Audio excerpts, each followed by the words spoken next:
FT Live post-game show, ALCS Game 1 in the books, presented by Fox One, the new streaming app where you can watch the entire ALCS. Scotty Braun along with Erik Kratz. He's dancing, and so are Mariners fans. They're having a weekend, man. Hey, you got to be in it. You got to be here for the marathon to watch them win in walk-off fashion in 15 innings, and then tired with a lot of exhausted arms, moving their way up to Toronto and winning a 3-1 ball game in very Mariners fashion. Pitching was fantastic, low-scoring game, and Kratz, I thought, as many others did, that the Blue Jays were going to look just like they did in the last round, and they did for one inning. Maybe for one pitch? For what? The first pitch of the game, which Bryce Miller throws 73 out of his 73 starts. He throws a speedball. Like, the Blue Jays came out, and I was like, oh, man. Like, the Mariners are riding high. You went across the border, and George Springer said, welcome to the six, boys. And then Nathan Lucas has I want to say 11 pitch at bat. Essentially, Bryce Miller was sitting there with 13 pitches, a runner on first, and losing 1-0 with the greatest hitter on the planet from the last postseason, last series. And that was it. That's all the Blue Jays got. What happened, Kratz, is, I always like to ask the question, is this a Mariners staff that is just so supreme and someone was able to figure out how to keep this Blue Jays offense pretty quiet here in the postseason? Or did the Blue Jays bats look a little bit off compared to what you saw in the DS? I mean, compared to what we saw, yes. But let's go to what we saw in the last game against Cam Schlittler, where the Blue Jays were like, okay, they're going in there. They're like, hey, we're going to not strike out. And you kind of give the other pitcher an opportunity to stay in the game while Cam Schlittler didn't get a million punch-outs like he did against the Red Sox. He stayed in the game, and he did well. Tonight, the Blue Jays were facing Bryce Miller on short rest with the bullpen and every one of their starters absolutely gassed. So if I'm the Blue Jays, now this is not what you think as a hitter. You think, okay, I'm going to go in and I'm going to smash Bryce Miller because we have a history of being able to have success against a guy like this. He's not going to strike us out. We're going to drive the ball. But what happened was they let him in the game. They let him stay around and help his team on short rest get through 6 innings and 70-some pitches. This may be a downfall, because it was tonight, of a team that doesn't strike out much. A team that says, okay, we're not going to strike out. It doesn't mean they're going to have long at-bats, especially when you think about the fact that Lucas had a 11 or 12 pitch at-bat. The rest of the guys, he got 18 outs on under 70 pitches. Whatever that number is, 18 outs under 71 pitches is crazy. And the fact that the Blue Jays came out and only got 2 hits, I chalk it up as a night off because I think this Blue Jays lineup is better than that. But it's a prime case that Bryce Miller came in on short rest and they did not grind out these at-bats that you would normally see a team that hits a ton of dingers maybe grind out more at-bats. Yeah, they're going to strike out 6 to 8 times, but they're going to grind these at-bats and make a beleaguered pitching staff push through this game, and they really didn't. So I'm with you for this game. You'd love to ride up a pitch count, get a starter knocked, and really make the bullpen work coming off the marathon Game 5. In the series as a whole, do you think it will matter because of what the Mariners have in their bullpen? They have solid starting pitching. So if you can get to them and crack them at any point, you crack them, right? You don't worry too much about working deep counts if that's not part of your game. For some Jays it is. For others, they love to attack early. But it's not like you're like, oh, I can't wait to get to the Mariners bullpen. They've had a really strong bullpen throughout the season. And yeah, there's been some ups and downs. Spire's really good. He's had a few blips in the postseason, but the stuff is there for a lot of these guys. Munoz obviously got the job done in 5 seconds. They'll use him as much as possible. Brash is great. So is it really worth riding up pitch counts in a spot like this, in a series like this, I should say, to get to the bullpen when the bullpen looks like it's really rolling? The bullpen does look like it's really rolling, but who is the bullpen rolling against? The bullpen was Tigers. rolling against the Tigers. The Tigers' offense was they were not it. They were not it from the second half on. They were not it into the playoffs. And the fact that the Mariners took it to the 15th inning of Game 5 is a telling sign that maybe the Mariners' offense isn't it. But this bullpen did everything they needed to do. And you can question, are they a, a bullpen that needed to shut down the Tigers? Yes. And they did. Like you can't say, oh, I don't know, the Tigers were terrible, so we'll really see what the Mariners bullpen does. You can only get out the guys that are in front of you. And the guys that were in front of you, they did it. I don't know that the Tigers would have ever scored in that game. Like we went through a lot of games. Essentially, they had late in game 4. They scored there. And other than that, they really kept that Tigers team down. They spun a lot of balls. They weren't able to hit breaking balls. So to me, if they are able to beat the Blue Jays, that's where it is. That's where the Mariners superpower is. Besides Cal Raleigh, who hit another dinger tonight, to me, this superpower is exactly why the last 2 years we've said here on our show, and I think a lot of people in baseball have said, don't let the Mariners get into the postseason. Why? Because they have a bunch of starting rotation that can then give the ball over to this combination of Spire, Brash, Munoz. I mean, you're talking about guys like Brazardo, who's not even getting Brazoban, who's not even getting a lot of due because he got hurt by Javi Baez. I think he had like a 2.6 this season. Yeah, no, you got it right the first time. Bizardo. Brazoban's Brazardo. the Mets I dude. would think, Yeah, yeah. Brazoban's in Mexico right now with the Mets, sipping cocktails. Had to do it. Had to Cancun. do it. Yes, but for the Mariners, we've seen this game in Seattle a million times over the past few years. Right? We Yes. have. We've seen great starting pitching from Bryce Miller, who had a rough year until he figured it out with the pitch tipping, and then timely hitting. And Cal Raleigh. Should we mention Cal Raleigh and Jorge Polanco? You can't. You can't bet. I'm not going to say it about Jorge Polanco, but you can't bet against Cal Raleigh. What are we like? What are we saying if we're saying, okay, I just don't think Cal's going to have enough for this team? Like he comes through, he's been striking out a little bit here in the postseason, but he's also been lacing some line drives, doubles, big hits. When you're like, it seems like this offense is down, he's not going to be able to do it. Whack, dinger. Like if you're betting against Cal Raleigh, it feels like this is the year of Cal. And if they move on to the World Series, he's going to have more big moments, just like this solo homer. And if you go back and look at the numbers that he's had against the Blue Jays, he is a Blue Jay killer at home and in Toronto. They do not want to see him. And yes, quick side note for those in the chat or watching later on, my pup was pissed that we're doing a show at 11 o'clock Eastern time instead of 1 to 3 Eastern time, totally screwing up the schedule and the agenda. Bella is behaving beautifully right now in the Kratz household, but Yes, it is what it is. I mean, is there a more clutch hitter in the postseason right now than Jorge Polanco? There's not. He's been there ridiculous. can't And be. yeah, go ahead. No, there can't be. You're talking about three of his last 5 at bats have either walked it off, put them ahead, or extended a lead after the 7th inning. Like he's doing it from both sides of the plate, and he's like clutch. It's clutch right now for Jorge Polanco, and I don't think he's blinked the entire postseason. He's just like every other time. I think he's blinked the entire season, Kratz. He had the worst season of his career last year. He's been a really solid player in our game for a while now. Nice switch hitter to have. And we were one of the shows that questioned what the Mariners did in the offseason. We're like, Polanco, that's it? You're bringing him back and he had a rough year? Okay. What else? Obviously, they patched things up at the trade deadline, and it's been a significantly different looking team this year. That plus Cal Raleigh basically doubling the production that we usually see from him, if not more.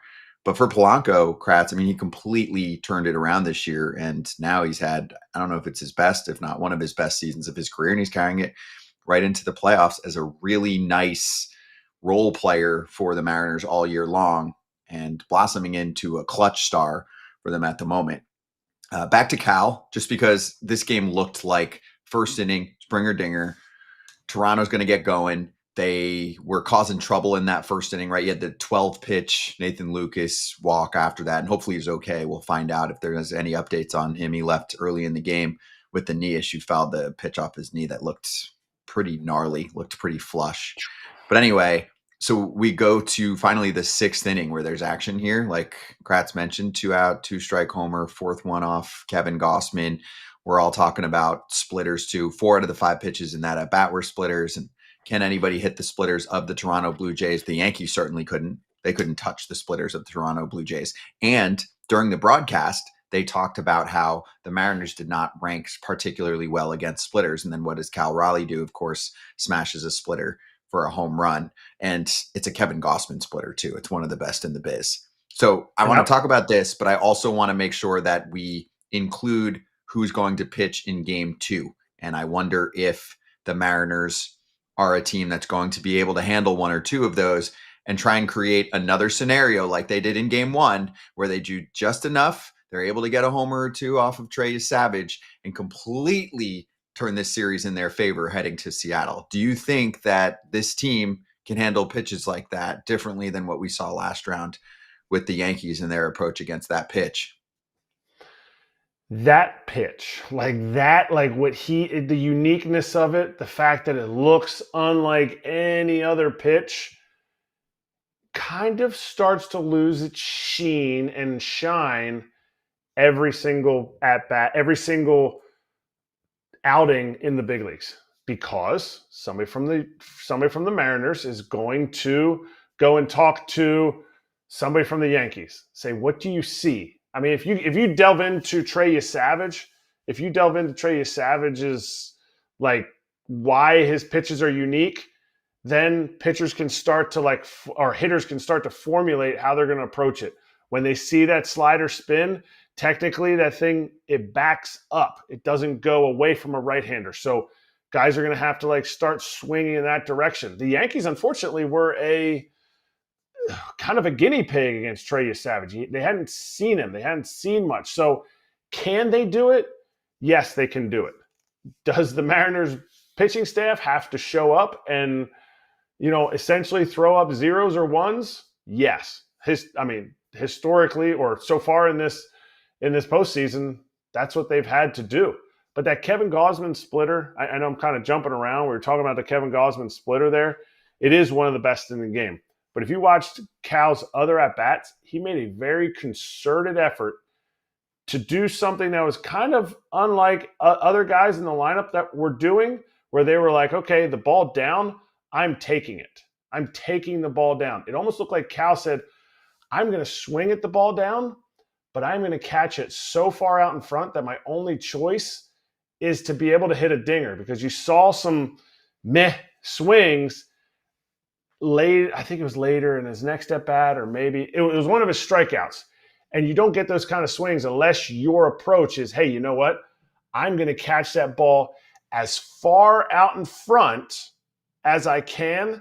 And I know I'm going to chase balls that are going to bounce, but I don't think he's going to bounce it so far out in front that I'm not going to be able to clip it. And when you catch balls out in front, that's when you're going to do damage. And I think that's what he's done all year. Cal hasn't hit four-seam fastballs very well. He's hit those off-speed pitches that are down, and it looked like that was his concerted effort against Gausman. A couple other things about Cal that stood out to me. One, Tom Verducci, who is a very smart brain in our sport, said he hasn't seen a catcher command a game like this since Yadi Molina. That is super high praise. And we don't have to get into a whole MVP debate right now between him and Judge. Let's focus on the postseason, but just the value that Cal is providing, right? It's a position, Kratz, where many teams don't expect a ton of offense. They just want a guy that is an absolute stud handling a pitching staff, blocking baseballs, calling pitches, catching runners if possible, the whole deal, right? I mean, Cal Raleigh is looking like one of the best catchers we've seen in a really long time. And hey, if he's getting Yachty praise, that's incredible.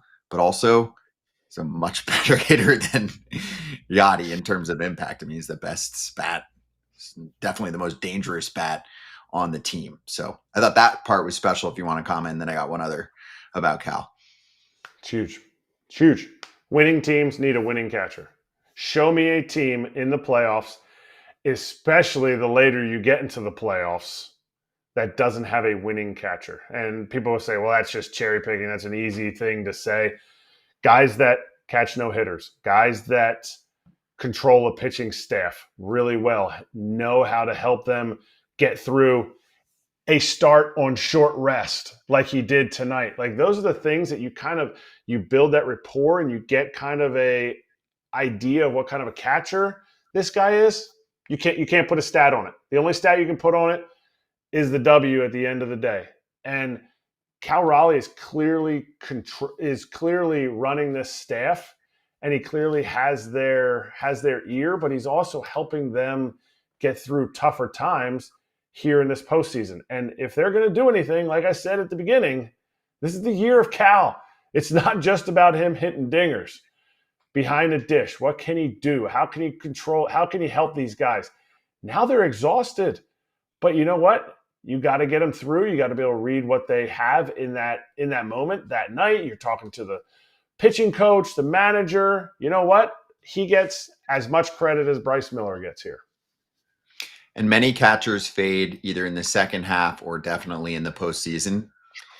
Did Cal have as good of a second half as the first half? I think the first half numbers were better, but his second half was still very, very good.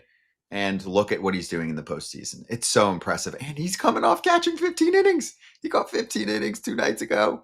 He's a beast. Durability matters. And he flew from Seattle to Toronto. Toronto was sitting like this. They were like, we had Jeff Hoffman on Friday, and he was like, it's so nice to be watching these games. Cal just played a 15-inning game, just caught all 15 innings. Got a little booze, got on a flight, flew out to Toronto. Like, this is why at the end of October, when you play all the way through October, you're exhausted. Nobody is going to need rest more than him, but he doesn't need rest right now. Sorry. Whatever you get from him offensively is a bonus, and he is just cashing in these bonuses it seems like night in and night out. Oh, yeah. And Mariners fans obviously love him to death. They're going to have him for a very long time. I mean, he signed an extension with Seattle. What was that? Was that this year or last year? Now I'm forgetting. It's great that you brought that up. How much does an extension do for a player? People will say, well, sometimes there's pressure on players and all this stuff. Or some players, they get complacent. He signed that extension this year. Do you think Cal Raleigh is sitting here going, I need to prove this extension? Maybe. Is he sitting there going, man, I wonder if I can play through this injury? He's sitting there going, you know what? I have this money locked up. What I'm going to focus on now is just playing this game, is just playing to win. And I think, honestly, too, and maybe I'm overstepping what an extension for a premium talent in the game does for an organization. How many other years did they go all in to get offense at the trade deadline? Even offense in the offseason. They signed him to an extension, and all of a sudden they're like, hey, you know what? We're kind of in striking distance. They might have had a better team last year, and it did nothing. This year, they were in striking distance. They had Cal locked up. You know what we're going to do? We're pushing our chips all in. So good for Jerry DiPoto, and good for an ownership that we've been very critical on for pushing all in, going to get Eugenio to add to this lineup, going to get Josh Naylor to add to this lineup, which is what they needed. Yes, it is. Exactly. Yeah, we have been critical, and Mariners fans are seeing what this pitching staff is capable of doing in the playoffs if they had enough offense. Now they have enough offense to make this a problem. A couple other quick Cal notes, and then we'll move on to game 2. what is it now? 9 home runs in 14 games in his career in Toronto. That's really good. 4 home runs against Gossman, I mentioned. They were really on the money in the broadcast describing everything. And one more component that really makes the the season full circle for me. The very beginning of our season, the story that dominated the sport for a week was the torpedo bat. The Yankees have these torpedo bats, unfair. Now everyone's getting them. Oh, it's going to change the sport. Offense is going to go up a ton. It didn't work out. Most of those got thrown out, right? If you actually poll how many hitters are using them, a lot of them will throw them out and say, yeah, I tried it for a little bit. It wasn't for me. Cal Raleigh Yeah. uses a torpedo bat. Cal Raleigh is the poster boy for that bat. It's what a lot of people thought everyone's numbers were going to turn into. They're like, this isn't fair. This thing's so different. Everybody's going to have inflated numbers. Nah, just Cal Raleigh. Just Cal Raleigh. And ultimately, like we covered this so much, torpedo bat. There's even variations of the torpedo bat. Cal Raleigh's is a little bit different than Austin Wells with the Yankees. Austin Wells looks like a bowling pin, like it's such a pronounced smaller cup, which is the end of the bat. And Cal's is a little bit less demonstrative. It's just the feel. It's just the feel of a bat. But man, the torpedo, he doesn't need another nickname. So let's just stick with Big Dumper. Don't try to add like a torpedo to the Big Dumper or anything like that. But I don't care what you call it. That thing's a freaking bomb bat because he's in That's right. bombs. That's right. Well, we'll see if it continues. So let's finish by talking about game 2 of this series that remains in Toronto. First off, we did get word about Nathan Lucas. It's not a fracture, so he's going to try and play through it if he's feeling good tomorrow. That was a tough one off the knee. Do you know what it brought memories of for me and why I was so concerned? Christian Yelich fractured kneecap. So it sounds like that's not the case. That's great news. He's pretty damn good and important. All these scrappy, quote, no-namers in our game. Lucas is one of them. Barger, Ernie Clement, Davis Schneider, right? The role players that Toronto has is what makes them special and complete. And Nathan Lucas is a big part of that. Yeah, because you play 26 guys. This team plays 26 guys. Ernie Clement will lead off if the Mariners, when they face lefties. Ernie Clement will hit second in front of Vladimir Guerrero, or Davis Schneider will hit second. Like this lineup, like really changes and morphs. And when one of those guys is out, that's really tough to put someone else in a situation for an entire 9 innings, an entire 7 innings that they're not used to being in those spots. Do we think, it's not announced yet, but do we think Luis Castillo starts game 2 here? Trey Savage is already announced. I feel like based off what they have to work with, Castillo only went 15 pitches in the epic game 5, an inning and a third. I mean, Gilbert's not pitching yet. And George Kirby obviously isn't pitching yet. So it's got to be Castillo, right? They haven't announced it. I guess they could announce a bullpen game. But I'm imagining Castillo is going to go against Savage here. Has to. I don't see how he doesn't. I think they had not only, I guess you can never think of this game when you're in that game 5 NLD or ALDS, but you have to think like that's his bullpen day. So in that bullpen day, some guys don't throw more than 20 pitches. So for them to keep him under that 20, even I thought that day, I thought he could go 30. I thought you'd be pushing him to 30 because if you throw a 25 pitch bullpen, then 25 pitches in the game is really pushing it, but maybe that 30 mark, 15, I feel like maybe he can give you 75 pitches. Maybe he can give you 70 pitches. I never felt like Luis Castillo in the last 2 years, they've really pushed him super long anyway. So it's going to come down to the bullpen. It's going to come down unless the Mariners find a way to say, hey, you know what? We're going to score 5 runs. Like the Mariners aren't built for like a ton of like somebody just eating a ton of innings out of their bullpen. So this next game, I'm not saying they kick it down the road, but if they can push through, they fly home, they're back in their time zone, and then they have a day off. No team needs a day off more than this pitching staff does. and I think Luis Castillo can give them this huge break that they need, but they're going up against Trey Savage, and I don't think anybody has the answers yet to get after him. 100 pitches by the entire Mariners staff in this game one. It is, according to Sarah Langs, the fewest by a team to win a postseason game since the Dodgers in game 2 of the 2018 NLDS against the Braves. And they sure could use that medicine for this game one coming off what they did. So an impressive 3-1 win for the Mariners. Brian Wu is on the playoff roster for the M's and could be a factor later in this series. That's important to keep in mind as well. Maybe it's Castillo game 2, Kirby game 3, Gilbert game 4, and Wu game 5. Maybe. And for the Blue Jays, no Bo Bichette, but Max Scherzer and Chris Bassett added to the roster. Oh, Logan Gilbert tomorrow is the word on the street. Hot off the presses. What am I missing there? Isn't Gilbert on short rest also then? Daniel Kramer reporting Logan Gilbert will start game 2.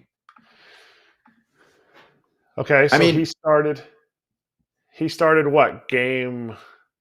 Gilbert was game 3 in Detroit and then pitched in game 5. We're going to get help from the crack staff since it's late. Tuesday.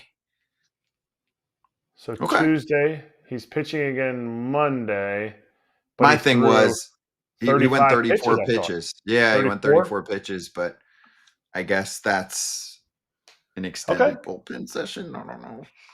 Hey, you also check in with your guys. Who feels good? He feels good, right? And you roll with Logan Gilbert. You gotta have. It's more than just, hey Logan, how you feeling? I'm good. No, it's like, dude, seriously, like we need to know because we need 100% out of you. Like, what do we have? So, hey, good for them. 34 pitches in game 5, and your guys. The guys on the stem and ice machine right now, for sure, getting it ready. They like him on the road and Castillo at home. That is very evident. Wow. I mean, it has to be, right? I love Logan Gilbert. I mean, we spoke to him, a week and a half ago. Super swing and miss guy. Strikeouts up big this year. He had a big game in Detroit for the Mariners. So we'll see what he looks like in game 2, coming off a weird situation. It's not even short rest. It's like a weird 34 pitch bonanza. And we'll see if he's okay or if he was like Matt Boyd saying he's okay, but he wasn't really okay because then Boyd was really good the next time around. That was the Cubs situation in the other series. Oh, it sounds like, rest. It's not short rest. It's just what I would call travel ball. He's got travel ball arm right now.